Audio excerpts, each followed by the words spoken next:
I'm actually terrified after reading this story. I'm too scared to turn the lights off tonight. Let's put it that way. So there's a newly married couple, Jess and Jeff. What a pair. Married for 3 weeks, check in their wedding photos when they just come in. Jess loves her dress. It's a beautiful vintage dress. She's also wearing a borrowed silver hairpin. Husband looks beautiful. Loves seeing all the guests. Jess notices someone unfamiliar when she's looking at the photo of her walking down the aisle. All the guests are looking at Jess or Jeff, but there's one guest that's standing right at the back, a tall, thin, pale lady with long black hair that is facing away from the camera and facing away from Jess. She's just stood looking to the side. She asks her new husband, do you know who this is? And he just says, no, it must be someone on your side of the family that's sat on your side of the church. So then she thinks maybe it's a +1, maybe one of her cousins have brought an extra girlfriend, who knows. She decides to do a quick 007 and searches Facebook. Wasn't a suspected +1 from one of her cousins. Continues to ask Jeff, are you sure you don't know who this person is? He says, no, must be someone you know. And she's like, no, I don't know this person. I don't recognise this person. And then she realises, oh, it's a gate crasher. It's a wedding crasher. And she just gets really pissed off. They continue to go through the photos. They don't see this woman, you know, they go to the reception. There's them having their first dance. And then she sees a photo of the woman again, doing the same pose, just standing there still with her face. Oh, why am I getting shivers doing this? She's standing still with her face looking away from the camera. Same expression. Jess has this really eerie feeling that there's something wrong with this woman, so she's frantically checking through all the photos. What Jess sees next completely freaks her out. She's going through photos of her and her husband, like the posed, the staged photos. And in one of the photos, placed on Jess's shoulder, is a pale, slender fingered hand touching her shoulder, just lightly, just the fingertips. She screams for her husband, like, come here and look, the woman's touching me. I don't even remember her touching me. And he's saying, she's obviously not touching you. It's obviously my hand, Jess. She's going, no, look, it's a woman's hand. And he said, it's obviously not a woman's hand. Me and you were posing for these photos. It's obviously my hand. And she's working out the mechanics. She's going, but how can it be your hand? Because your hand is around my waist. And he's saying, it can't be anything else. We would remember a woman there with us. It has to be my hand. Jess is still convinced that this woman is a wrong-un.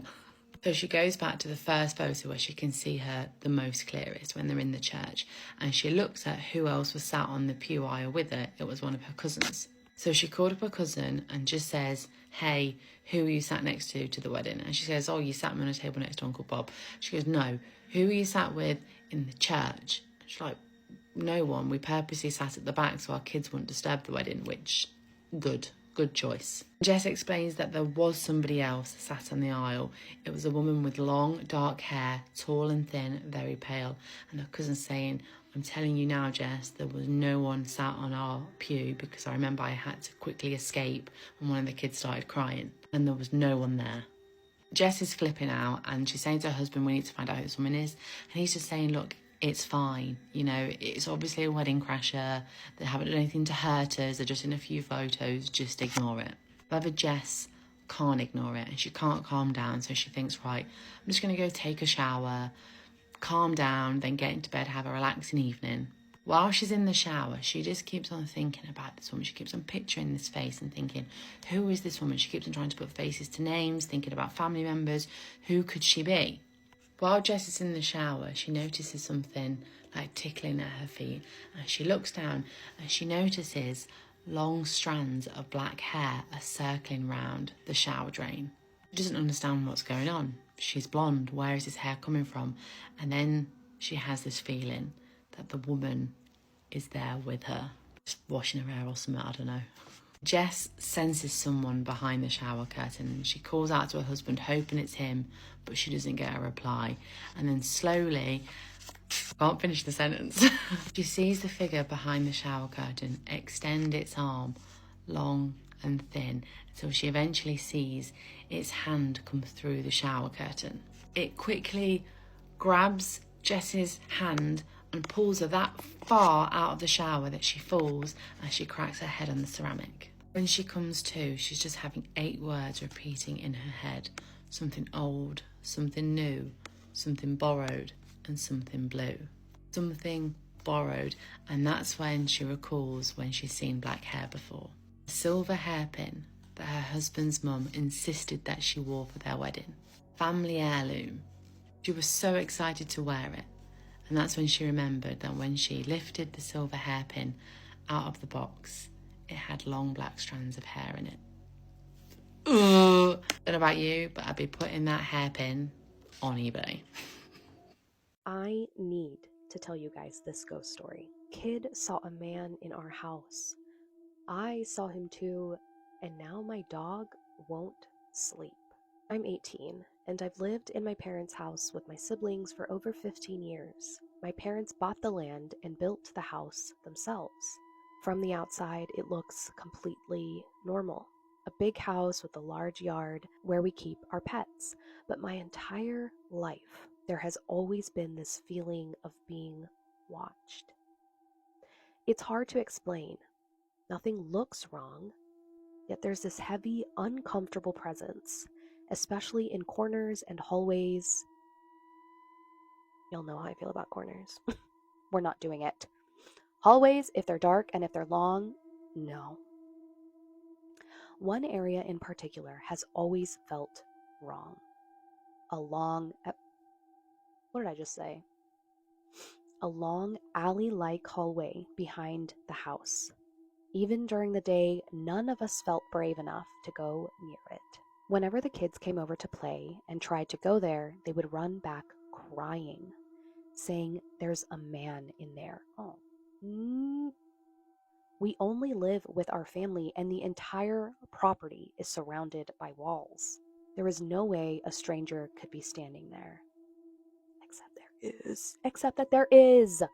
When I was in the 6th grade, my parents started acting genuinely afraid of the house.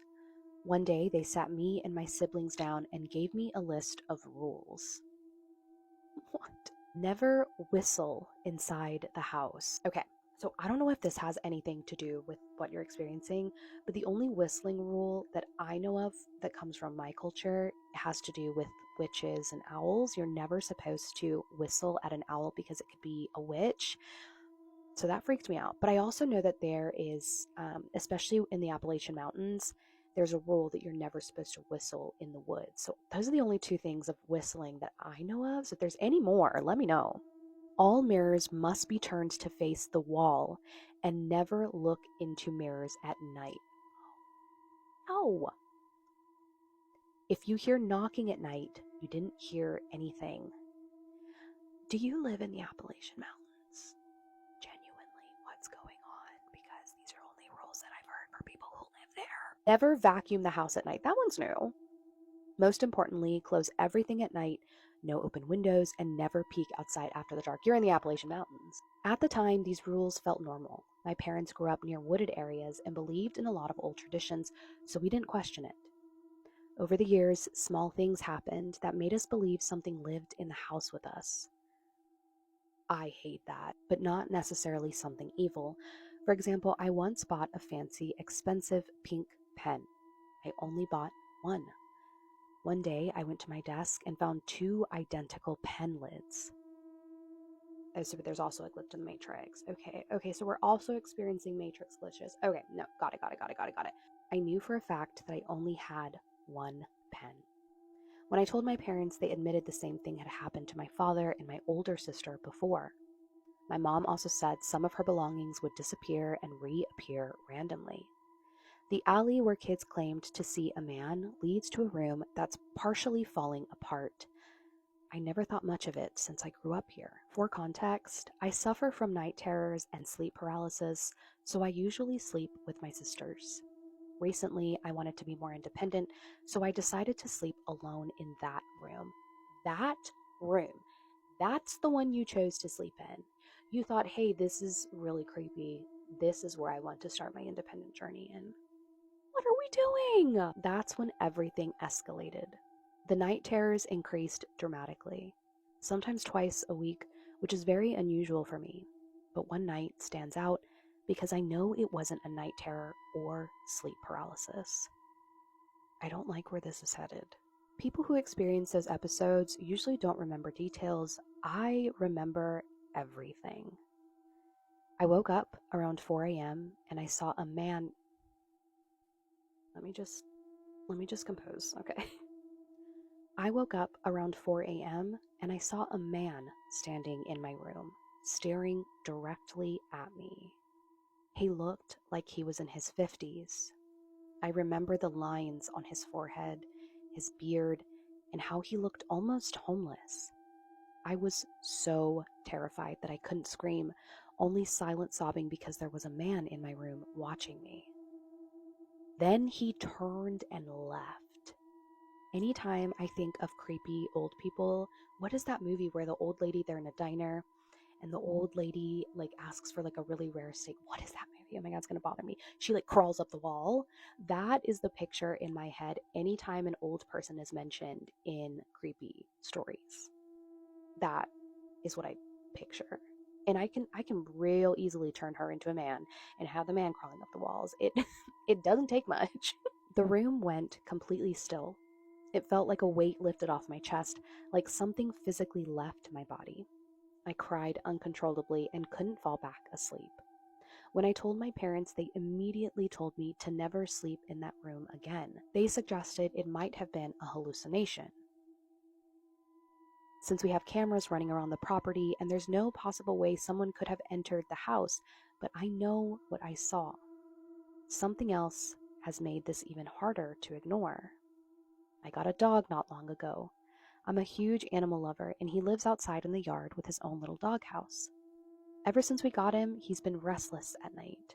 There's a video on here that I actually saw, I don't know, maybe a month or so ago. And it's these two girls and they're getting ready in a bathroom. I think they're in Mexico. And the dogs are barking and they're just getting ready, I don't know, maybe for a night out or something. And then all of a sudden, all of the dogs in the neighborhood go completely silent. You can see it in their faces, like when they realize, oh shit, the dogs aren't barking. When the dogs aren't barking, something bad is up. Something's up, and you don't want to be a part of it. Almost every night, he barks endlessly at nothing, always facing the same alley behind the house. He whines for hours, clearly terrified of whatever is there. He's losing sleep, and honestly, so am I. Between the kids seeing a man, my experience in that room, and now my dog reacting to the exact same area, I don't know how else to explain it. If this isn't something paranormal, I don't know what is. Two things you can absolutely trust when it comes to something being paranormal or something paranormal being in your space is kids and animals. They're the most sensitive to it. If they're telling you something's there, girl, something's there. Story time on when me and my family first moved to where we live now, and my parents was seeing weird shit in the city. Now, just a little backstory. Dang, it's not gonna come out. Just a little backstory. Dang, I think I broke it. So my parents are from the towns, and they had me when my mom was 19, my dad was 20. But obviously, like, she got pregnant before that. And this was like when they was going through like a lot. When I tell you a lot, they was going through a lot. And like my dad was in his situation, and my mom wanted them to be together, plus she had her own situation going on at home. So they decided they was gonna move out of the towns. Even though, like, for the most part, they would go back and forth like literally every freaking weekend. So I was actually born in the towns. I wasn't born where they moved to. And yeah, basically being raised in both areas. So they decide that they're just gonna be out here for like a week the most. And the same day that they came out here to be out here for a week, they decided like maybe we should start a life out here. And they searched for jobs. They got job interviews, and they actually got those jobs that they interviewed at in the same exact day. So they was like, okay, like on the weekend we're gonna go back to like our hometown. We're gonna go get our stuff, and we're gonna move out here. So at that time they were staying with like one of their friends that they had met out here, but like they met them like previously. And They stood with them and they was like, okay, we're gonna give it about 2 weeks before we could like move out and go into our own crib. They got their crib in like 2 weeks, like I said. But in the midst of them like looking for apartments and shit like that, at this time in like early 2006, 2005, the apartments and houses and stuff, like the rent was not even nowhere near where it is now. It was like way more cheaper. So while they're searching for like apartments before they even decided that they was gonna move into this last apartment, so they're doing tours in like multiple apartments, right? But there's this one apartment that like it just my mom is very spiritual, so when she got to this place, she was like something's not right about it. She's looking in like the windows from the outside, talking to like the realtor or whatever you call those people that like help you buy the house and stuff. She's looking in the windows, but like she sees like something in one of the windows. She can't really make out what it is, but it looked like a person standing there. So she's like, is anybody else in there? The person's like, nah, nobody's in there. It's just us. I'm giving the tour to y'all. So they go in the crib, they looking at everything, and when I tell you my mom just kept having a bad feeling about this place, she kept having a bad feeling about this place. To the point where it was just like she instantly knew like we're not moving here. Especially with our new baby, like we're not moving here. As they're doing the tour and stuff, they're hearing like people like upstairs, because it was an upstairs to downstairs apartment, like a one unit, and they was hearing stuff upstairs, and the person that was like giving the tour was like, that's really weird because nobody's been here. Nobody could get in here because I locked the door. I just came here for the tour. And they're like, well, that's weird because like we hear it too. And they basically made the tour like kind of like short. They didn't drag the tour or anything like that, because my parents already knew in the back of their head like we're not moving here, like no. But if you guys like spooky scary story times, if you like true crime, if you like conspiracy theories, if you like any of those type of content, follow me because I do a lot of those videos daily. This guy is saying that his dad was part of a mermaid hunt in the 1980s. And even though he said, admittedly, I'm not sure if my dad was telling me the truth, I don't know why he would lie about this. Like, he was a pretty straight shooter, pretty straightforward man.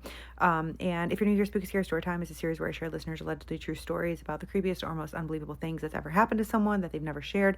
And I know other stories like this exist, right? Like, I know that other people have told stories or shared stories on this app and others about mermaid hunts.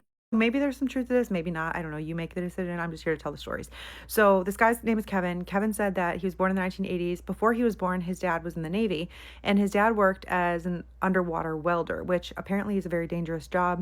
Shortly after Kevin was born, his dad was discharged from the Navy with a medical discharge, something to do with neurological issues. He also said his dad had this constant ringing in his ears that was always bothering him and always giving him migraines for years and years, pretty much up until his passing. Also worthy of noting, Kevin said that growing up, his dad was deathly afraid of water, of bathtubs, of pools, of lakes, like would not swim.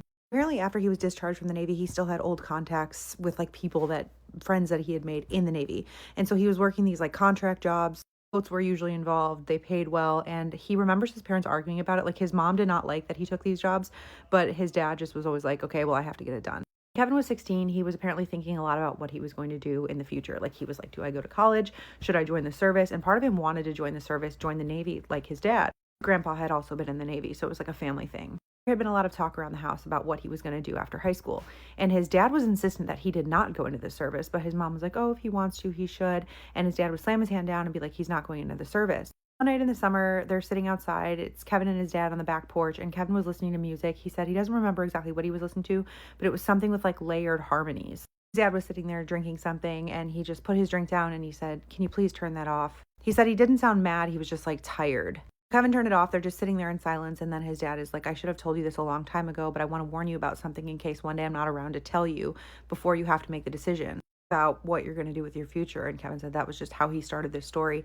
And he said that one day after he was discharged from the Navy, one of his buddies called him up and was like, hey, I have this contract job, pretty short term, it's a cash payment, there's an NDA for safety reasons. And his dad was told that basically he was just going to be part of rigging and underwater support. His dad apparently assumed that it was going to be some kind of illegal fishing vessel, because apparently he had worked on one or two of these before. maybe something with environmental enforcement, but he didn't ask too many questions because that's how these jobs worked. And he knew the buddy who called him and asked him to work on the job, like they had worked together before. So he says, yeah, I'll take the job. I need the money. And his friend's like, cool, we need to leave the dock at dusk.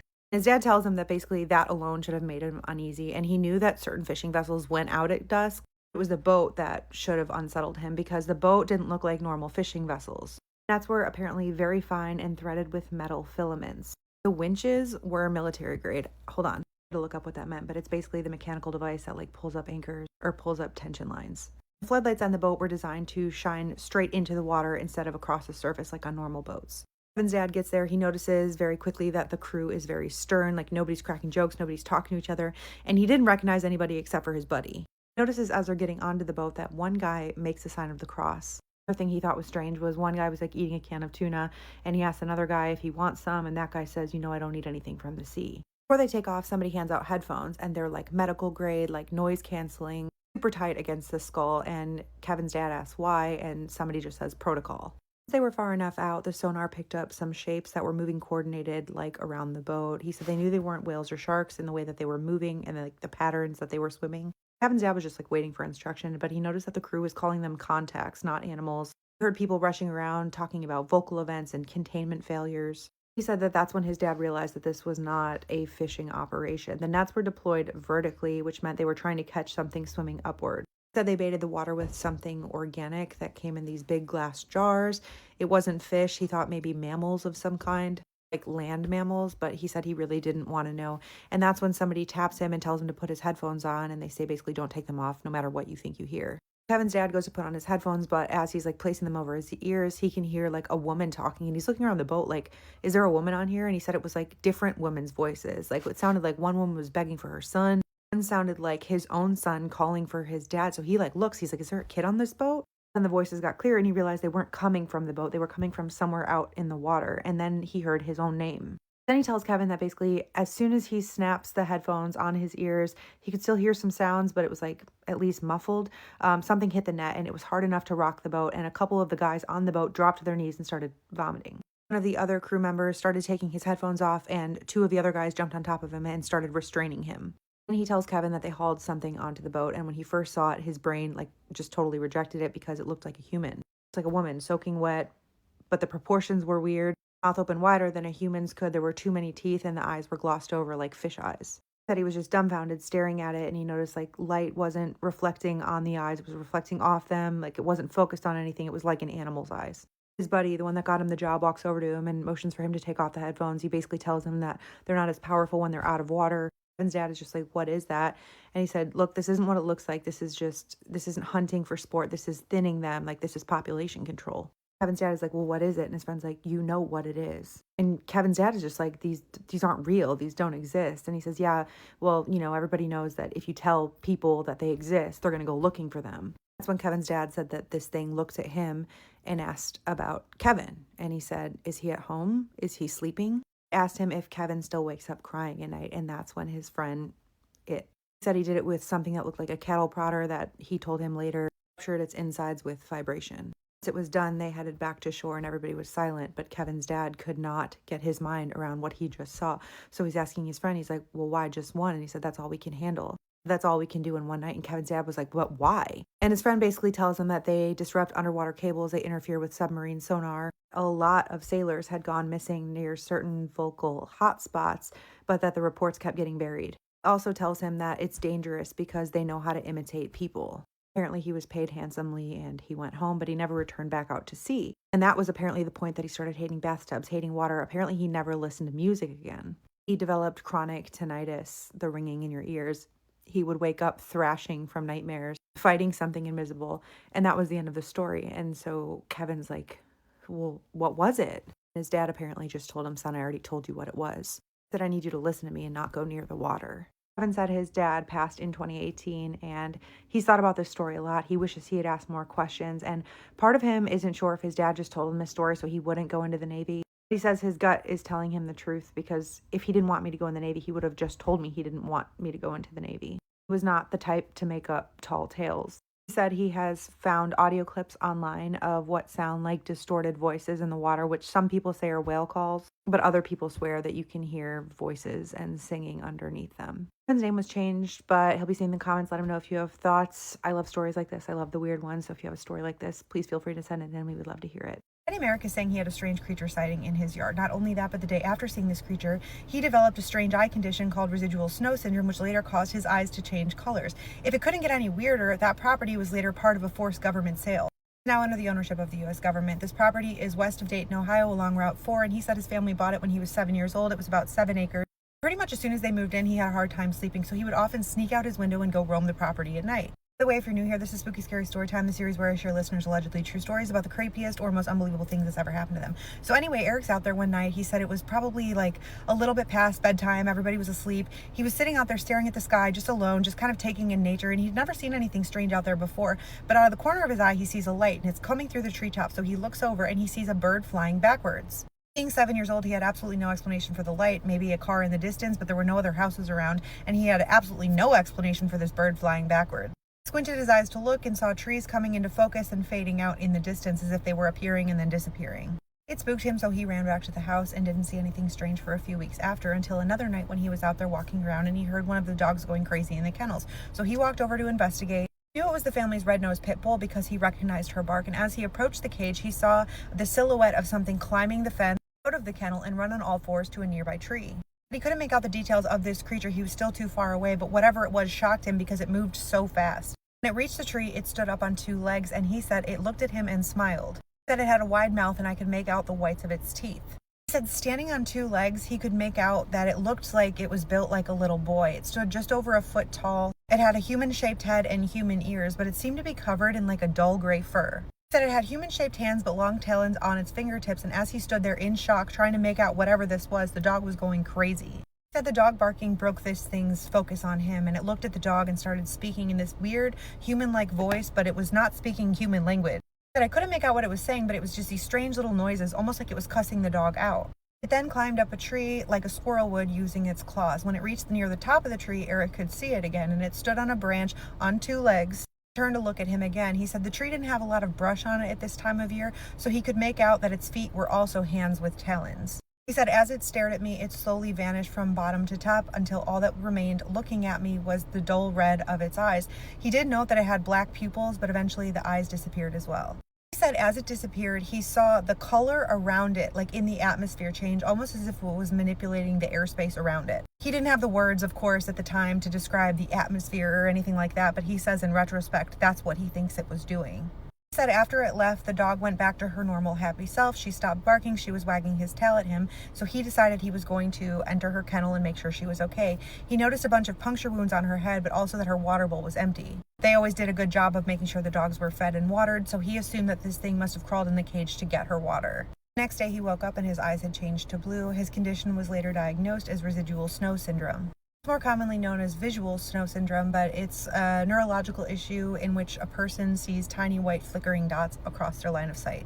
Sometimes it's accompanied by other symptoms like migraines, difficulty seeing at night, or light sensitivity. Chronic condition, and they don't know what causes it other than it stems from hyperactivity in the brain's visual cortex, but treatment focuses on symptom management because they don't have a cure. Eric says he sees a lot more now, especially in the reflection of blue light.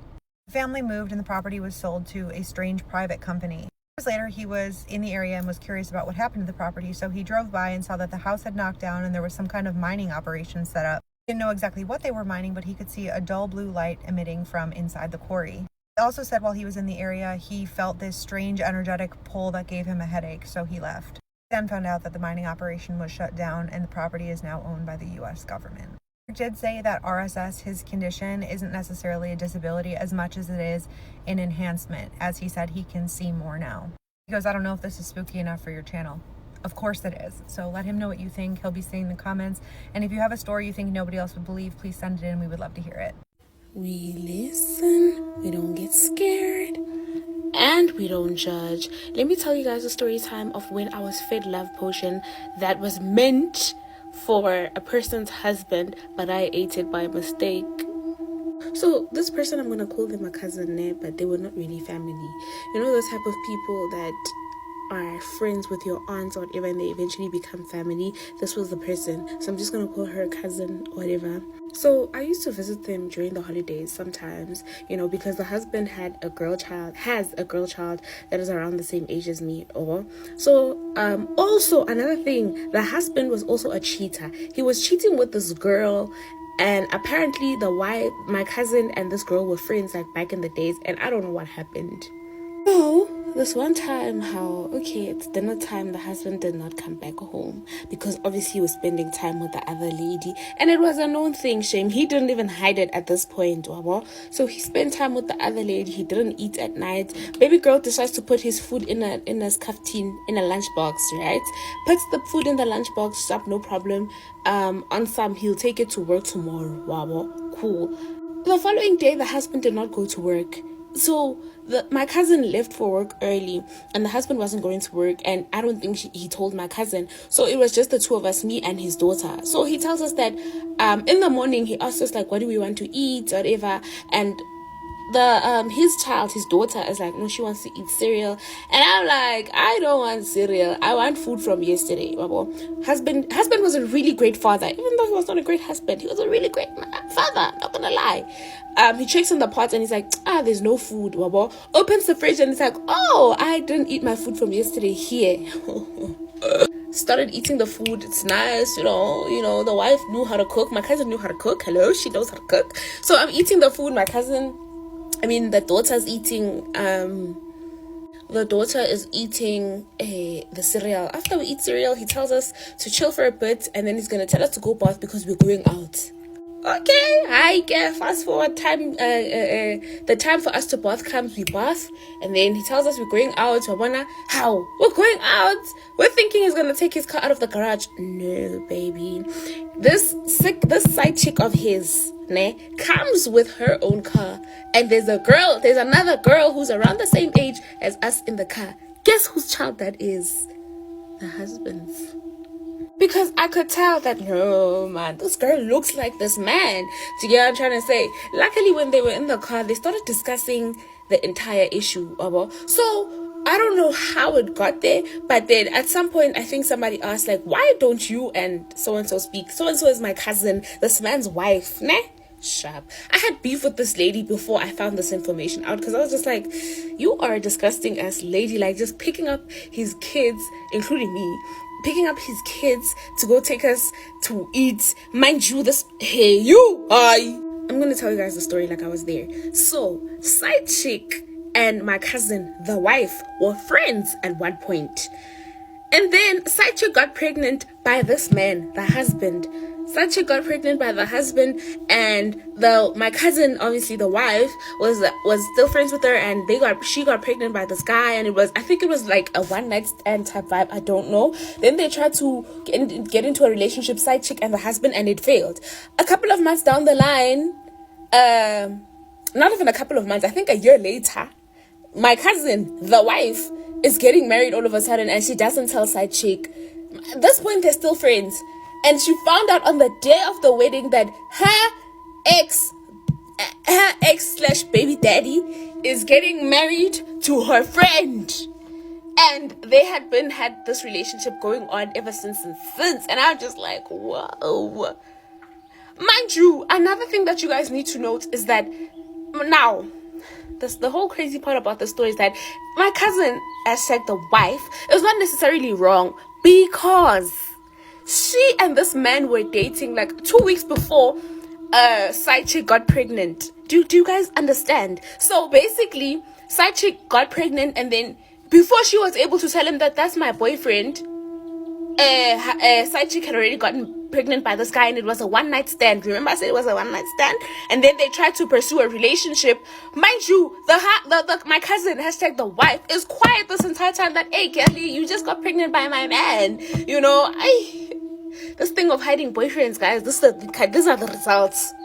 Anyways, you get that part. How we go to the mall, we eat, we come back, and I'm kind of understanding the story, but at the same time I'm like, hey, who's wrong in acrimony, really? We get back home, and I start feeling a little something towards this man. Guys, I woke up the following day, And I just wanted to be near him. I don't know why. Like, every single time he would speak to me, I'd laugh in such a way that, oh, I have a crush. Ooh. And I don't know why. Oh, well, unfortunately for me, I remember that day, my mom was coming to pick me up to go home. I was the most depressed child ever. Like, when I got home, I got immediately sad. And I didn't have a phone at this time because I was probably like, what, 10, 11, I don't know. And I was like so sad. I would wake up in the middle of the night and cry. And I didn't know why, because I wanted this man. Like, I really just wanted to be with this man. Husband, by the way. And I'm just sad and I want to cry. Like, I started losing weight. My mom was not understanding what's wrong with this child, because each and every single day, like, I'd go to school, I'd be sad. I'd go home, I'd be home, I'd be sad. And obviously the teachers called my mom and they asked her, like, what's the problem? Is there a problem at home? She's like, no, I don't know what's wrong with this one. And, she was supposed to take me to the hospital or a psychiatrist. But they had to take me to the hospital first to find out that I don't need any medication for depression or whatever. And then they were going to take me to a psychologist. So before she did that, as a black parent would, she took me to a what? Exactly. You already know. She took me to a traditional healer, and the traditional healer told my mom that nothing is wrong with me, that my cousin wanted to give the husband love potion, and I ate the food. And they made me do all those things. Like, they made me steam, they made me vomit, and I vomited this black thing, I don't know if it was a blood clot or what, but it was this black disgusting thing. And I didn't really like the guy anymore. And I stopped liking him from that day, and I was fine. Like, I was a jolly kid after going there, but they still took me to the hospital because the school was requesting a report, so they know, like, everything is cool. When you go to a school where there's a white principal and then some teachers are white, some of them are actually nice to a point where they don't take things lightly, Okay, so here's an update. A couple of months down the line, right? Because my mom would obviously not allow me to go to that house again, because she's just like, if you can put love potion in somebody's food, you can bewitch them, And we found out, like, I think 2 or 3 years down the line, that husband moved in with side chick after side chick's child died.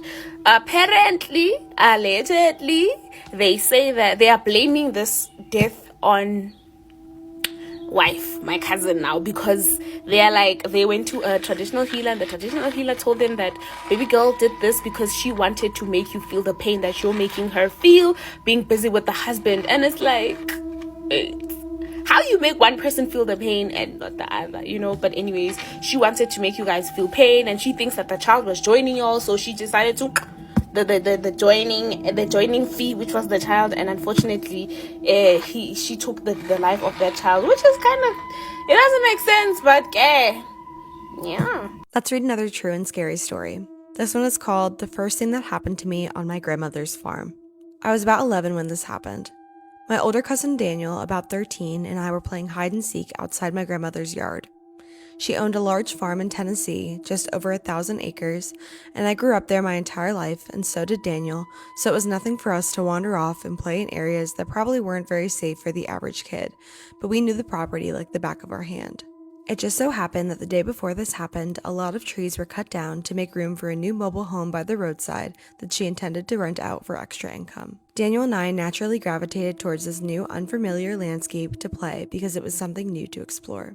All of the trees had been stripped of their branches and placed in logging trucks and hauled off. The branches, however, were all piled in a tangled mess about 50 feet wide and 12 to 15 feet tall. They were packed so densely that you couldn't see through them from one side to the other. It was during about the half-hour mark, when it was my turn to find Daniel, that I began to suspect that he was hiding in the woods deeper than our stated rules allowed. I remember calling his name for several minutes and hearing nothing but a quiet giggle coming from the woods.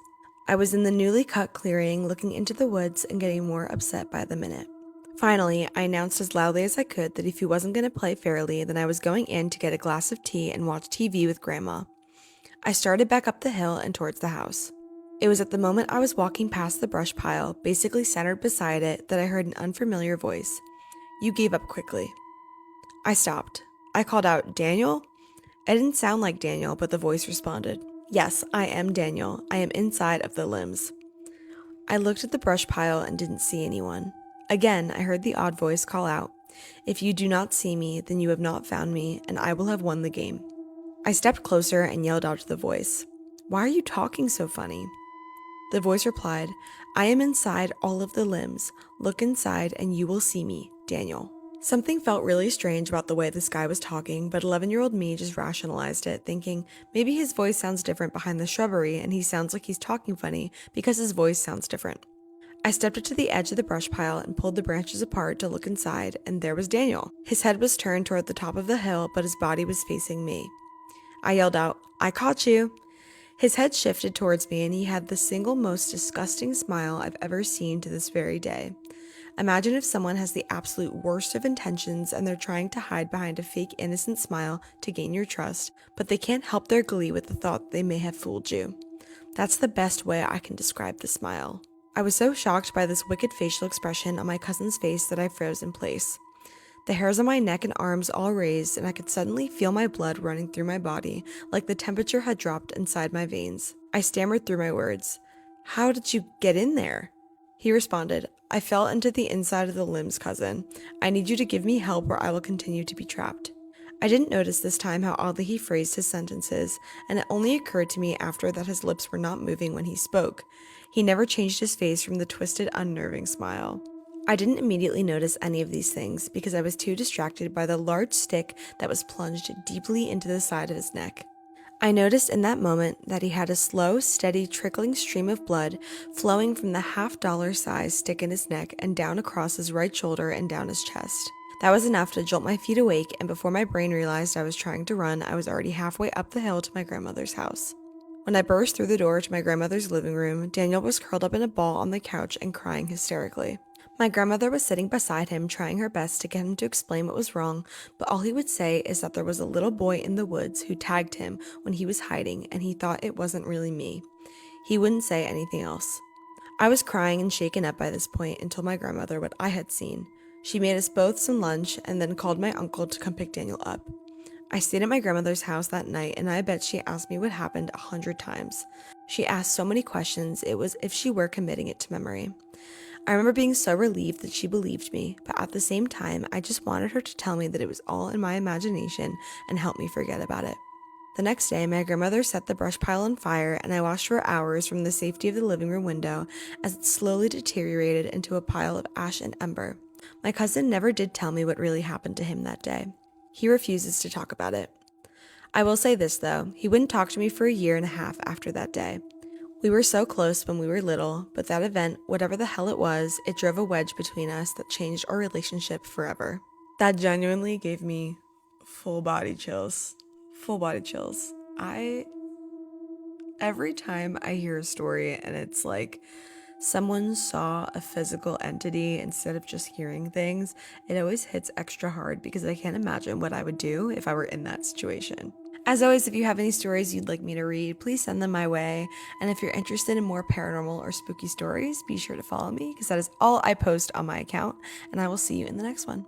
I swear the weirdest stuff is happening in the woods, and it never happens to me. I mean, not that I want it to. So about 2 years ago, this guy and his friend were hanging out in the woods in Massachusetts. He said they were in deep conversation, talking about everything, about energy, magic, and astral travel, saying how a lot of the things that people deem impossible or untrue could very well be the opposite. Anyway, I'm not sure if it had something to do with the topic of conversation, but they're just sitting there and it's about to be dusk, and he sees past his friend that something seems to be peeking out from behind a tree. That he gauged it to be about 4 feet off the ground and a pretty big sized head, and it sort of peeked around and then kind of hid back behind the tree. And then after a while, he sees it peeking again, and then it quickly hides. And he's like, hold up, I think I see something peeking from behind that tree. So he jumps up and he walks over and he looks around, and nothing's there. No sign of anything around it either. And then it gets crazy. He said a tree from about 40 feet away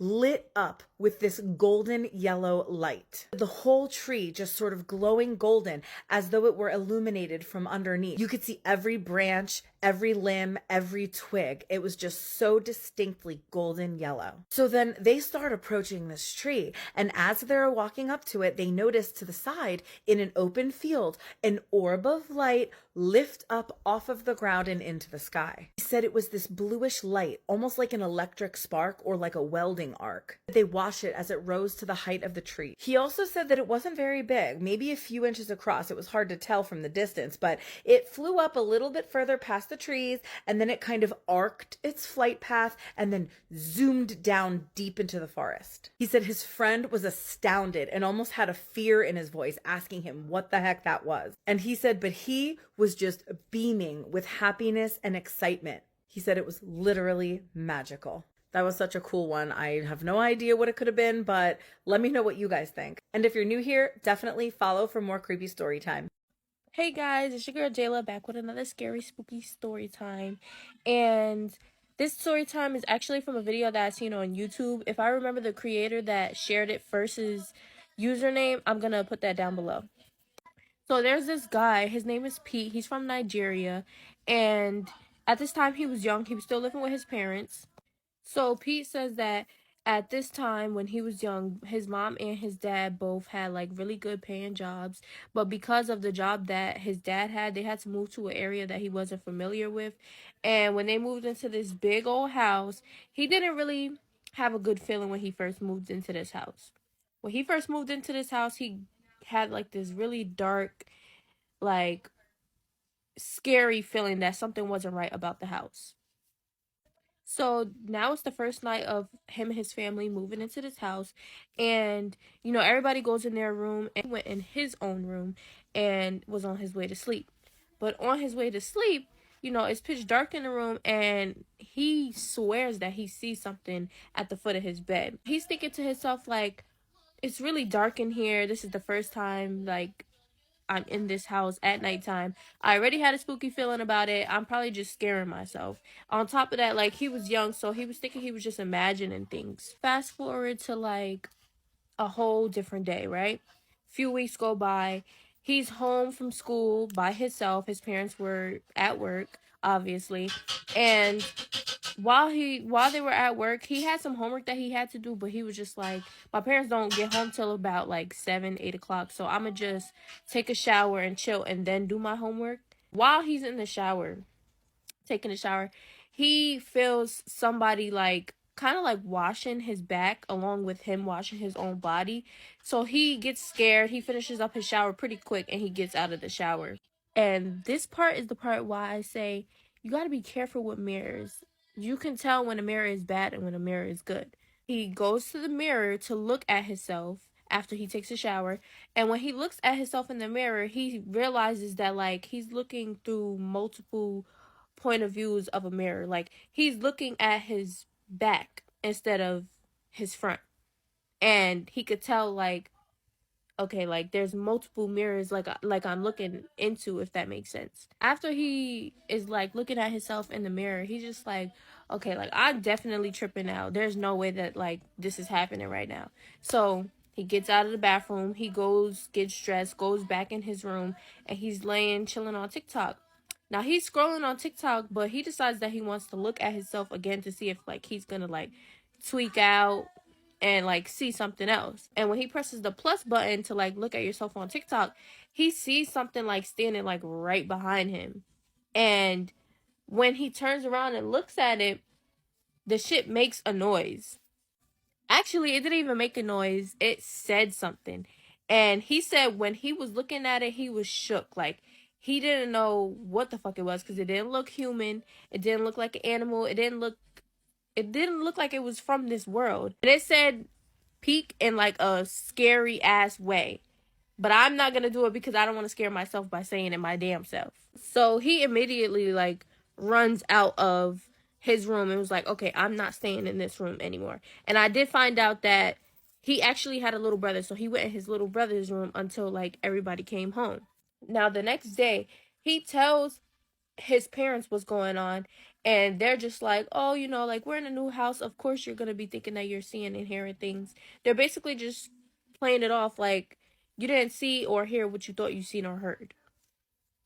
But like his mom was kind of like blaming him, like, you know, you watch too much scary stuff, you always watch stuff like that, that's the reason why you're thinking that shit is going on. He knows that he heard and seen what he's seen, but he's just like, you know what, if my parents don't believe me, oh well, I know what I'm seeing and what I'm hearing.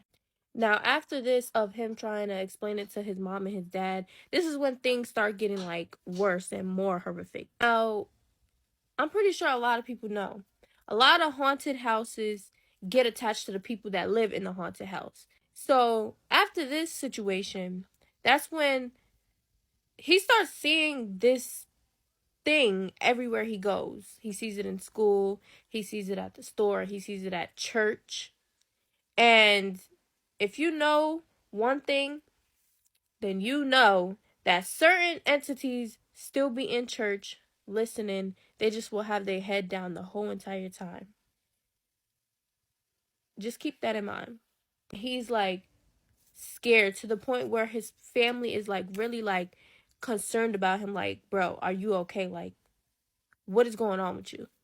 Now, this part is really, really freaking scary because this is why I don't sleep with my feet out. This is why I don't sleep in the dark. I don't care. At my big old age, I do not sleep in the dark. He's laying in bed and he hears like a noise, right? So he looks at the foot of his bed and like you can only see like the eyes of whatever the creature was.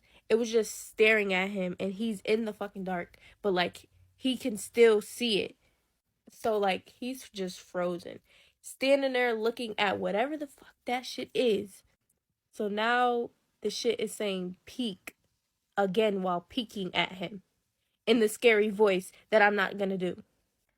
Y'all, this shit is so scary because I'm just imagining this like, oh my God.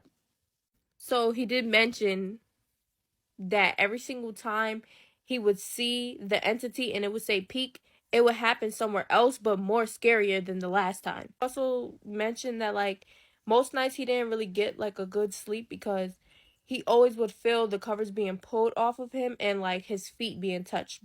And he also was saying like he would be waking up from bad nightmares, like nightmares that like, for example, he said, you know what people do when they cut down trees? He had dreams of like him being in that situation. Like he wouldn't be cutting down trees, if you know what I'm trying to say. It was like really horrific and gory dreams that like would keep him up all night, every single night. Now, as you probably can tell, like he's not sleeping at all because every single night that he has to go to sleep is something freaking terrifying going on. So now he's falling asleep everywhere he's going. He's drowsy, he's lazy, like he's going through it a lot. This eventually ended up putting him in the hospital due to so much lack of sleep.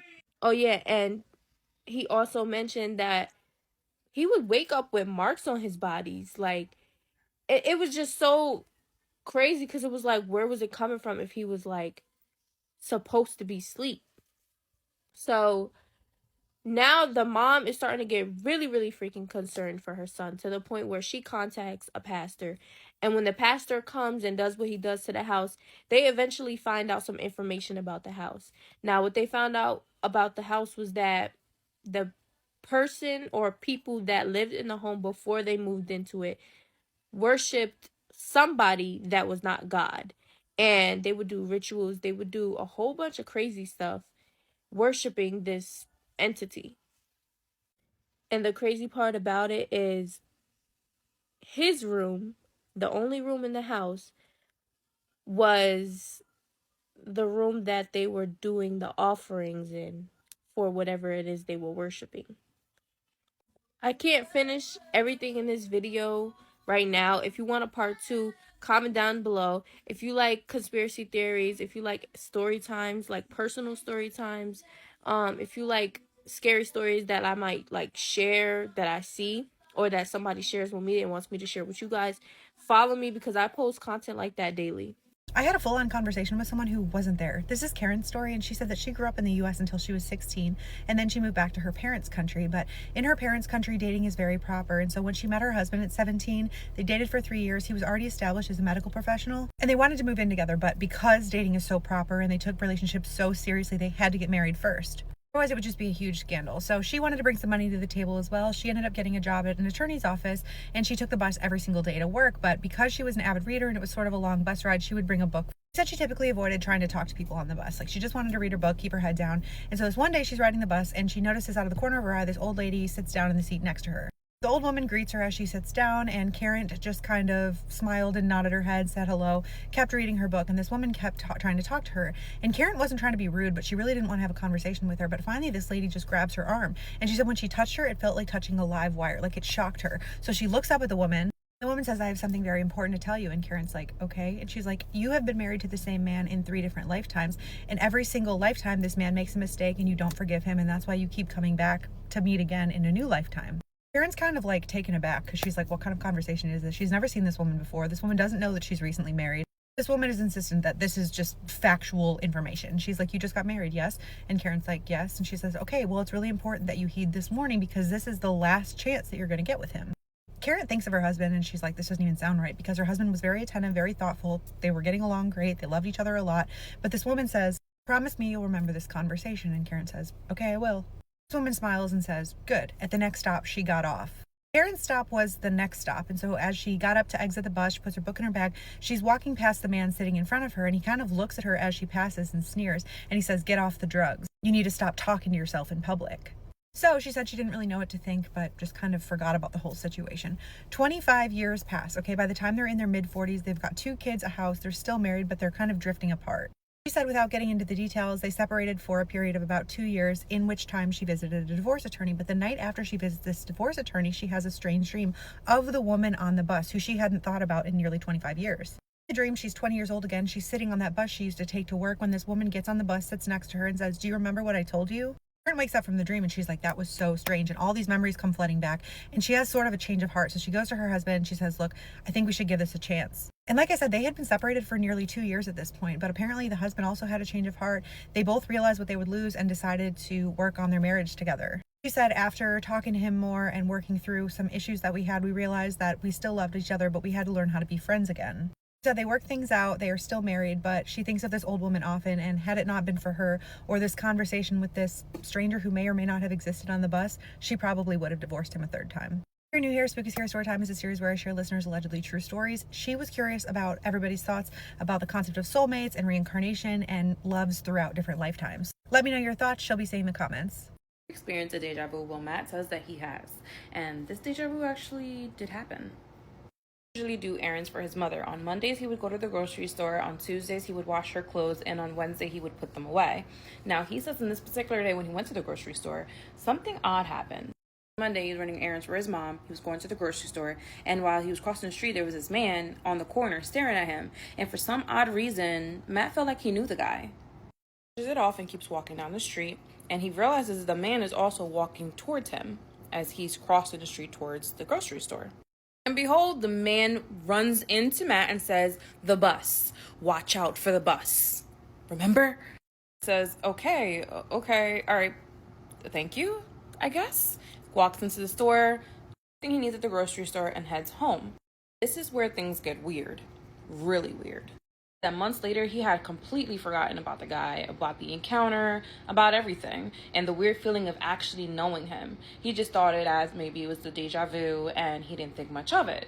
Once again, it's a Monday. He's going to do grocery shopping for his mom, and he's a little bit stressed out because she's not taking her medications anymore. She's not responsive. So he had a lot on his plate, and he's walking across the street on his phone, making sure that he has everything he needs, and he completely forgot to look left and right before crossing. He didn't even hear the horn of the bus coming at all. All he remembers is feeling a push and someone fall on him and the bus drive by. The same man, and he looked at him and he said, I told you, the bus is coming. A little bit in shock, he's like, what? You again? And he's holding his head and he's trying to look at the guy, and when he rubs his eyes, he looks up and the man is completely gone. He looks all over and he can't see him. He's not down the street. He's not up the street. He's not behind him. He's nowhere to be found. That he never saw the man again. However, that deja vu from that first day of meeting that man and feeling like he's known him before, and him talking about a bus and being careful with the bus, and then actually a bus almost hitting him months later, and the same man is there to save you and warn you about the bus, was enough for him to say there's just some things that he will never understand and be unexplainable to him, but he knows he had that deja vu and he knows it came true. Who you guys think that was, or who that was that saved Matt's life? Let's read another scary story that was sent to us. This one comes from the Philippines. I was in 11th grade when this happened. It was a Saturday, so there were no classes to attend. I usually love to sleep more and wake up late every weekend. It was 4 a.m. and I got up from my bed to sleep beside my mom and her in my dad's bedroom. My dad usually leaves the house every day around 4 a.m. for work. Anyways, my mom and I slept, and she woke up around 7 a.m. to cook our breakfast, and we ate around 8 a.m. After that, I asked my mom if I could sleep longer. She allowed me, and I slept in their bedroom since it's colder and has a bigger window. My mom is aware of my sleep paralysis condition, so every hour or so she would come by to check on me and would poke me to make sure I was sleeping okay or if she needed to wake me up in case I was under the influence of sleep paralysis. I could remember her poking me twice and even her telling me to not oversleep. I vividly remember her wearing a fitted yellow shirt with short sleeves, her hair in a bun, and a pair of checkered shorts. However, the third time she came in was different. I was half conscious every time my mom would try to wake me up, so I noticed the difference. This time she was taller, hair was down and long, skin was bluish grayish, and her clothes were baggy and dirty. What terrified me the most was her face. She had none. I was half conscious, and I felt irritated because she started dragging both of my legs slowly towards the bottom edge of the bed. I weakly told her to stop because she was disrupting my sleep. I could feel her cold hands letting my legs go. I even heard her saying, "Wake up," in a robotic, emotionless manner. After a few seconds, my brain finally processed what happened. That woman was not my mom. I immediately sat up, looked around, and yelled for my mom. What terrified me as I woke up with both of my legs dangling on the bottom edge of my bed. I was, in fact, truly dragged down there. My mom never came in when I yelled for her, so I checked the window and realized the gate was not locked. My mom always locks the gate when she comes inside, so this only meant one thing: my mom was not home. She had gone to the store to buy a pack of brown sugar. I told her everything when she came back, and she promised that she only checked on me twice. After that happened, I kept seeing faceless figures with the same skin color as that woman in my dreams. Okay, so is that like a sleep paralysis demon, or is that like a mimic? What do y'all think? Something. Weird spooky story time. I found this story on Reddit and it is a trip. This person is a photographer. They're a total skeptic. They also mentioned that 99% of paranormal photos are typically like dust, lens flares, or just plain bad equipment. So they go on to say that one day they saw this camera at a garage sale. It was a DSLR camera. I mentioned that specifically because for those of you who don't know anything about photography, DSLR cameras do not use digital imaging. It uses mirrors to create an image. So the camera was on sale for like 20 bucks, and he said that when he handed the money to the woman, she didn't even count it. She just kind of frantically gave it to her and was like, "Here, take it." Where it gets weird is this person was like looking at the camera, and engraved on it said, "The Spectrum Bridge, do not focus." So when they get home, they take a test photo in their living room, and then they notice that there's a person sitting on their couch with a remote control. Except there wasn't anyone in their house, and there definitely wasn't anyone sitting on their couch. And they said it looked like a static person holding the remote. He said that every photo taken after that, there were static people in it.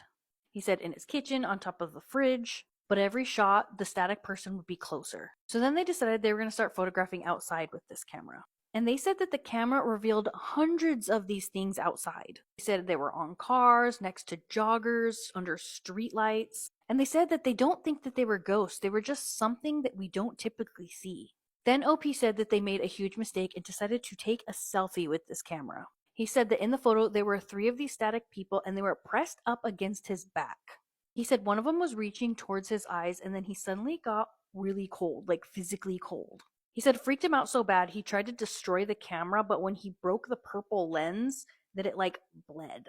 He said then his phone started receiving airdrop photos from an unknown sender. And the creepiest part is it was photos of OP inside of their own home, and not like pictures of them from far away, but like photos of them like up close. Like he said that there were photos of like his ear. He ends it by saying, if you ever see a DSLR camera at a garage sale or something with a purple lens, just stay away from it. This story caught my eye because it was so different from anything else I ever read, and I did see this on a page that was real experiences. It wasn't like made up stories. This low-key kind of reminds me of the Goosebumps books, Say Cheese and Alive. But instead of skeleton people, you're seeing static people. Let me know in the comments what you guys think, or if you have a weird spooky story, send it my way. With as many of the brujeria story times that I constantly talk about on here, I felt the need to make this video. This is a list of ways where you can figure out if somebody in your life is doing brujeria on you. And trust me, 9 times out of 10 is coming from somebody close. It's always someone close to you. Number 1, anytime you start making plans to see this person, you notice that your skin starts to break out, or you're getting like unknown rashes and illnesses. This is your body's reaction to this person. Your body's pretty much letting you know this person is no good. You should not be around this person. I had one particular friend where anytime we make plans to meet each other, I would just randomly start breaking out. Like, it was the craziest thing. Later down the road, I found out why. Number 2, whenever you do come around them, you feel like you can't think clearly. It's almost like you have this thick fog taking over your brain. According to legend, clarity fades whenever a bad influence enters. So be careful around those people where you feel like you can't think straight around. Number 3, I feel like this is like super common. You feel extremely drained after being around them. For whatever reason, you just don't feel right. This is, again, your soul, your body's way of telling you this person is no good for you. Number 4, take a look at their eyes the next time you come into contact with this person. Their eyes are never going to be able to lie. They literally are the type of person, when they look at you, they're just like looking at every single detail of you. If they go into your house, they're looking at every corner of the house. They're trying to take everything in. According to brujeria lore, this is envy. And envy never admires. Envy tries to mimic. Envy tries to one-up you. So they're just looking at every little thing to see what they can do better or what they can bring down for you. And number 5, while watching this video, somebody already came to mind. Whoever that person is that came into your brain is the person you need to watch out for. Be careful around them. Do not give them so much access to you, and protect yourself around this person. Let me know if you guys want a part 2.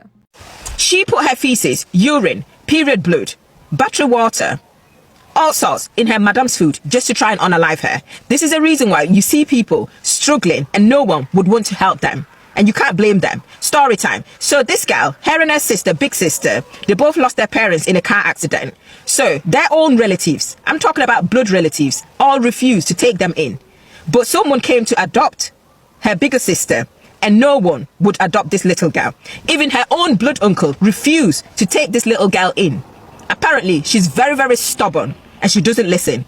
So this couple, very rich, went to the village one day. They saw her very dirty, wearing these like ripped clothes. She was bony, malnourished, and she was actually looking for firewood to go and sell. So when they saw her, they felt pity for her, and they actually gave her some food and money. They promised her that they were going to be coming back again at a later date, which they did. They returned back with a lot of food, clothes, a lot of things for this girl. Fast forward, they decided to take her in with them, which they did. She was living with them. They put her in school, and also she will help with house chores. Fast forward, she started misbehaving, not listening to the madam. One day, she got super angry and decided to flog her. So her rage started. She started listening into the conversations that her madam and the husband are having in their bedroom. She would literally stand outside their bedroom, like eavesdropping to their conversations. And she said that she heard the husband advising the woman to let them put the little girl, this girl that they brought into their home, into the same school as their children because it'll make it easier. The woman said no because the girl is very stubborn and she would advise that she stays at the school that she is. This really angered the girl, what she heard the madam saying. So at first, she put battery water in custard for the madam to eat because apparently this is what she likes to eat. For some reason, that day, she didn't eat it and she gave it to her son. The boy ate it, went to school, and then he started puking. His body was warm. They took him to the hospital and they did some tests and found out that he was poisoned. They blamed it on the boy's teacher, an innocent man who's got nothing to do with this. So you see why your lies can get an innocent person in trouble. Anyway, this man is now in prison as we talk. So what did the girl do? She started putting her feces. Anytime she goes to the toilet, she'll take her feces. She'll put it in the food just for the madam to eat. She will sometimes put her period blood in her madam's stew. Sometimes she'll put her urine in her madam's food. Then she started putting all sorts of things that she can think of that is nasty in her food because she said that she wanted to unalive her for refusing to put her in the exact same school as her children. Then this went on and on. So the madam started to fall sick and she's got cancer, which she believes that because of what she's putting in her food, that's what's led her to get this cancer. I don't know. If you know, please comment in the comment section below. Also, the madam put a secret camera and she saw what this girl has been doing. The police arrested her. They took her to the police station and they asked her. She started confessing, and she then told them that she's the one that poisoned the madam's son, the one that passed away, which they jailed his teacher for it. She also started confessing as to the reason why she has been doing that, because her madam has been treating her so bad, beating her, maltreating her, sometimes even refusing to give her food from morning till evening. And also, what even made her angry was when the madam refused to let her go to the exact same school as their children. She calls her madam a lazy housewife, which that money is not even her money. This woman sleeps, eats, and do nothing. So who the heck is she to dictate what the husband can do for her and what he can't do? Now, can you believe this evil girl is begging for mercy? She's pleading that people should come and help her. People should come and help rescue her so she doesn't go to jail. If you've got that mind to actually do these evil things at your age, then you deserve to rot in jail. And the fact that you made an innocent man go to jail, an innocent boy lose his life, and now your madam has got cancer, and you want them to help you. Help you for what? You deserve to rot in jail. Or maybe just like, unalive her straight away. Because people like this don't deserve a second chance. I'm sorry. But anyway, I came across this story. It was so horrific that I have to share. And it's just disgusting. It's beyond belief. But yeah, I'm lost for words, because you do good, and this is how people pay you back with evil. No wonder people refuse to help, and you wonder why they're being mean and selfish. All because this is how you get paid back. Please drop your opinions, your thoughts, your ideas of what you think about this story, because I'm so shocked. What? You can't make this stuff up. Might have known the story of real life boogeyman. The Entity was a movie that was released in 1982, but it's based on a real story. Doris Bither would move into this house in Culver City, California in 1974. It didn't take long for her to start reporting paranormal activity. Now, I can't find too much on this story, but what she did report is absolutely terrifying. Doris said that one night while she was trying to just relax and unwind, her kids were already asleep in bed. She was in her bedroom when she witnessed 3 different entities come into her room. She said that 2 of these entities pinned her down to her bed, while the 3rd entity, which was the largest of all of them, essayed her. Now, Doris reported that she was so terrified that she was unable to move, scream, do anything at all. And then she went on to say that this would happen for several days in a row. Doris also reported that she was drugged through the house multiple times. Her oldest son did confirm this. He said that he saw these entities drag her out throughout the house. But it wasn't just Doris who was reporting this. She did say that her son had witnessed her being drugged throughout the house, but her kids also experienced terrifying things. They were scratched, slapped, bitten, and these were the 3 entities that had attacked Doris in her bed, but also a 4th one. Although Doris tried multiple times to get rid of these entities, nothing would work. So finally, she reached out to a man named Barry Taff, who was a parapsychologist. They started doing experiments to see if there was real paranormal activity that was going on in the house, or if it was something that could be explained away. The investigators were there for 10 weeks, and they saw multiple strange things, like things falling off the shelves seemingly by themselves. They found cold spots throughout the house. There was really bad smells that were going around. They also captured orbs and strange lights and even some shadow figures. Now, while it doesn't seem as if there is a straight answer as to whether or not this was paranormal activity or not, because quite frankly, I don't think we can prove paranormal activity, there are some skeptics who believe that this was all just imagination. Doris did have a history of using certain adult substances frequently. She also had a very traumatic childhood. So this leaves a lot to people to believe that maybe she was just imagining this, or this was just her trauma coming up and manifesting in a very terrifying way. But either way, it doesn't seem as if there's a clear-cut answer. So what are your thoughts on this? Was it all just a hoax, or do you believe her? Let me know your thoughts down in the comments, and follow for more spooky things. We've had a recent black-eyed children sighting, and this one is really creepy. Now, this young man who said he worked at this convenience store, he said one night he was closing up, and the last thing that he would do was lock the front door.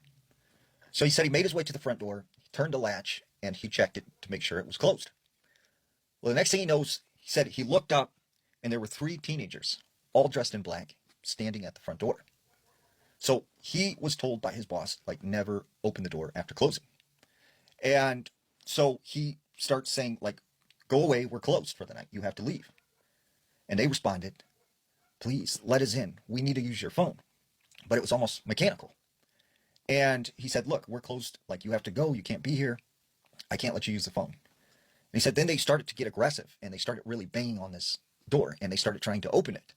And he gets, freaked out. So he runs to the back of the store, and he goes into the office. So he said as he was sitting in the office hoping these kids would go away, he looks at the security camera. And that's when he sees all three of them in the store standing in the aisle. So he takes off out the back door, and he calls his boss. Like, there are these three teenagers, they've gotten in the store, like, I don't know what they're doing. So his boss says, hold on. He drives there, and when he gets to the store, he can see that the lights are still on, but everything is locked up. And he goes inside, it's completely empty, there's no one in there, and he couldn't figure out what this employee was talking about.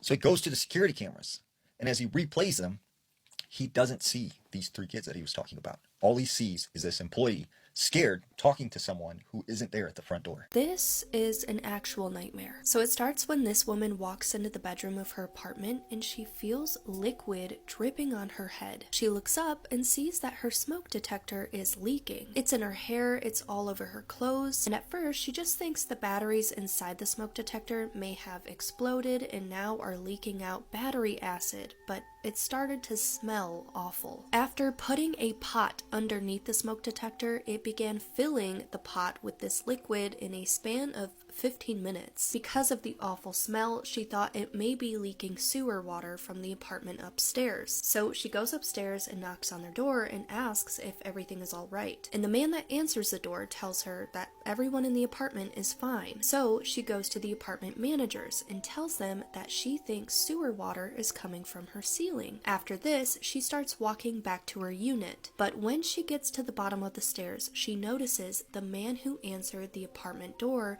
standing there on the phone with someone, and she hears him say, Steve is dead, and he clarifies that he's been gone for quite some time. Steve is her elderly neighbor that lives in the unit right above her.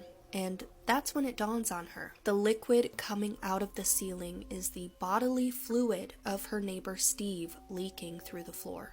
This clip terrified me and my siblings as children. The truth behind it disturbed us even more as adults. I have a core memory from my childhood of this documentary advert flashing up on TV. It was a child, but she was running around on all fours like a dog, aggressively barking and growling at the TV. Me and my sister were so disturbed by this that we would run to grab the remote and race to turn it off. But as I got older, my morbid curiosity got the better of me, and I was thinking, what the hell was that advert? Turns out the documentary was about a little girl, Oksana Malaya. Now, she was born in the 80s in Ukraine, and she was born a totally normal little girl. But sadly, she was severely neglected. And I'm not talking left on her own in a cot for a little while. I'm talking locked outside in the cold with dogs. Now, her parents were in no fit state to look after her. They spiraled into addiction, and honestly, it just got worse and worse and worse. I'm not even sure that half the time they even realized that they had a little girl. The time she was found by social services, they were so disturbed they'd never seen anything like it. The child was now 7. It was actually a miracle that she was still alive. She'd been raised by stray dogs. And this was something the authorities had never in their lives seen before. She couldn't walk properly. She couldn't even speak. She crawled around on all fours, and people tried to talk to her and she would just bark back. She even groomed herself like a dog and slept on the floor alongside them, like that was her normal. And when police arrived, bless these dogs, they were like her little guardian angels. They were so protective of her. They surrounded her. They weren't going to let the police get anywhere near her. They were trying to guard her from being taken away, which is just so sweet to me. They had to be coaxed away with food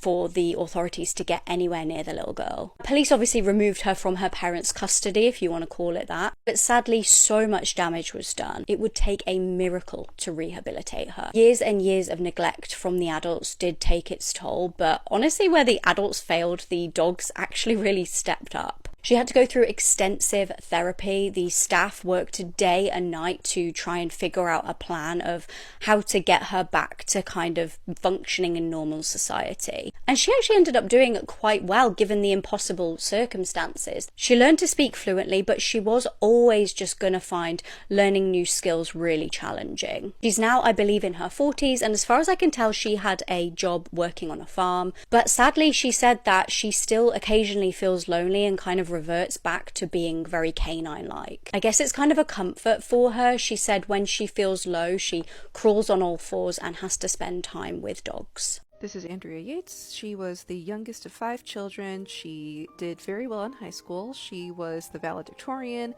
member of the Honor Society, but she also suffered from mental health problems all of her life. Andrea worked as a nurse for 8 years before she married her husband, Rusty Yates. A big part of their relationship and this story was that they were devout believers in a fundamentalist preacher named Michael Warren Yecke, who's pictured here. And his opinions were extreme, to say the least. Views like the bad mothers create bad children, and these ideas heavily influenced Andrea. They were so devout that they hosted a Bible study in their own home 3 nights a week, and they often shared with their friends that they wanted to have as many children as nature would allow. So that's what they did. Andrea and Rusty had 5 children together: Noah, John, Paul, and Luke, and their last child, Mary. However, after each birth brought on more severe bouts of postpartum depression. After her first child, she had her first hallucination that she was causing harm to somebody with a knife. In 1999, she was hospitalized and was diagnosed with major depressive disorder. And just a few months later, she tried to take her own life, was hospitalized, and this time diagnosed with major depressive disorder with psychotic features. So Andrea is in really bad shape. She's not taking her medication. She's self-harming, like she's pulling out her hair and picking at her scabs. And she thinks the characters in the TV are judging her for being a bad mother. And she's 4 children she has to take care of. Doctors warned her that another pregnancy puts her at serious risk for giving her another depressive psychotic episode. But they felt it was their religious duty to have as many kids as possible, so they did go against medical advice, and they wound up having their daughter Mary, who's pictured down here. Unfortunately, the doctor's premonitions were correct, and it sent her into a very serious state of postpartum psychosis. And shortly after this, Andrea's father died, which pretty much rendered her catatonic, and was hospitalized again in 2001. Which brings us to the morning of June 20th, 2001, where something catastrophic happens.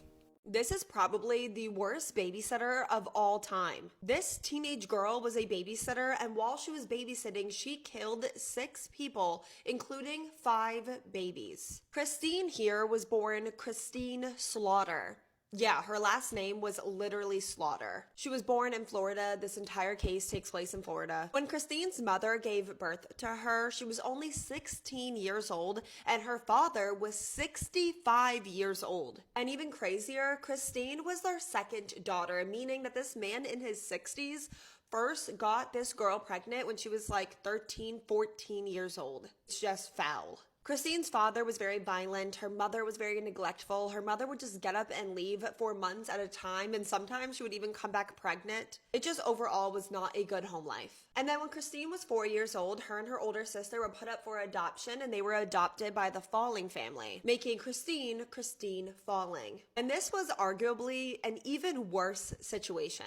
The Falling father was very abusive, like physically, emotionally, and he even began to SA Christine and her older sister. Girls would run away, they would try to report the abuse, but nothing would ever happen. So at some point, Christine and her older sister were put in a group foster home, and Christine said that this was actually the happiest time in her entire life, but the adults that knew her and were taking care of her said that that was not the case. Christine was a very troubled young girl, and she was showing some very disturbing behaviors and signs. She was stealing, she was lying, she was violent towards the other children, and I'm about to talk about animals really quick. As a child, Christine began killing animals. Like, she would find stray cats in the neighborhood and then she would drop them from the top of very high buildings to test their 9 lives. Christine and her sister were only at the foster home for about a year before being sent back to their adoptive parents, the Fallings. During my research, I saw a lot of sources that said that Christine was developmentally stunted. Many sources actually said that Christine mentally was about 12 years old or younger, and she was bullied a lot. When Christine was 14 years old, she got married, but the marriage only lasted a few weeks before they got a divorce because apparently he was very abusive, and then one time she bashed him over the head, and that's why he divorced her. This girl really just had no childhood. By the time that Christine was 17 years old, she was well known in the community for being the neighborhood babysitter. She was very well trusted and she babysat for a lot of families. And then one day in February of 1980, Christine was babysitting the 2-year-old Cassidy Johnson. While Christine was babysitting Cassidy, she took the baby to the hospital, claiming that she fell out of the crib. Cassidy died in the hospital a few days later. Her cause of death was determined to be blunt force trauma to her skull, injuries not consistent with falling out of your crib, but her death was not investigated. A few weeks later, Christine was babysitting the 4-year-old Jeffrey Davis when she called 911 because he suddenly stopped breathing. His cause of death was listed as natural causes because there was some flu or virus going around at the time. A few days later, the aunt and uncle of 4-year-old Jeffrey were going to his funeral when they hired Christine to babysit their 2-year-old son, Joseph Spring, which was Jeffrey's cousin. According to Christine, while she was babysitting the 2-year-old Joseph, she put him down for a nap, and during his nap, he suddenly stopped breathing. He also tragically passed away, and it was determined that he also died from this virus going around that also took his cousin. Another month goes by, and Christine is babysitting the 3-year-old Kyle Summerlin. He also gets sick while Christine is babysitting him. He is rushed to the hospital, but he luckily survived. Another year goes by. Christine is babysitting a 3-year-old boy named Charles and a 14-month-old baby boy named Jeffrey. They both also got sick, but they also both survived. It's only been about 1 year in this very small town, and 6 babies have either died or gotten seriously sick while all being babysat by the same teenage girl, and no one is suspicious at all. Christine moves to a new town and she takes a job as a nursing assistant for the elderly. First day on the job, she was assigned to 77-year-old William Swindle, and that same day, William was found dead on his kitchen floor. His cause of death was determined to be a heart attack, without an autopsy or an investigation being done. Later that same month, Christina was out spending some time with her half-sister. They're running errands together when Christine's sister asks if Christine will stay in the car with her baby while she just runs into the grocery store for a few minutes. Christine was alone in that car with her 8-month-old niece, Jessica Daniels, for only a few minutes. By the time her sister came back to the car, her baby Jessica was dead. Once again, assumptions were made about Jessica's death, that it was natural causes without an autopsy, without an investigation. A year later, Christine is babysitting again. She's babysitting the 10-week-old little baby boy named Travis Coleman. While she's babysitting him, he gets very sick. He almost stops breathing. He's rushed to the hospital, but he luckily survived. A week later, he is discharged from the hospital, and shortly later, his parents hire Christine to babysit him again, but this time he did not survive. This time an autopsy was done, and there were signs that Travis had been suffocated, but still, no one is suspicious of Christine. And around this time, Christine is definitely getting a reputation for being like a babysitter of death, because all these babies are dying while she's taking care of them, but not in like a suspicious way. People felt bad for Christine that all these babies were dying in front of her. A local newspaper actually did an article on Christine and the 5 babies that died in her care. And allegedly, it was that article that finally got the police to actually go and question Christine. And pretty much right away, Christine confessed to killing 3 of the 5 babies, and she said that she suffocated them because she was hearing voices tell her, "Kill the baby." Christine pled guilty to killing Cassidy, which was her first victim, her niece Jessica, and Travis, her last victim. And afterwards, she also confessed to killing the cousins, Jeffrey and Joseph, as well as 77-year-old William Swindle. She also confessed to the attempted murder of those 3 more babies, which means that she killed 6 people, 5 of which were babies, and she attempted to kill 3 more. And people were shocked in the community. Remember, people saw Christine as harmless, very, very innocent. She was, you know, she had the mind of a child. That's what people said about Christine. So people were absolutely shocked that she could kill 6 people, and like very innocent people, the elderly, the babies. So when they asked Christine why, Christine said, quote, "I don't know why I done what I done. The way I done it, I seen it done on TV shows. I had my own way though, simple and easy. No one could hear them scream."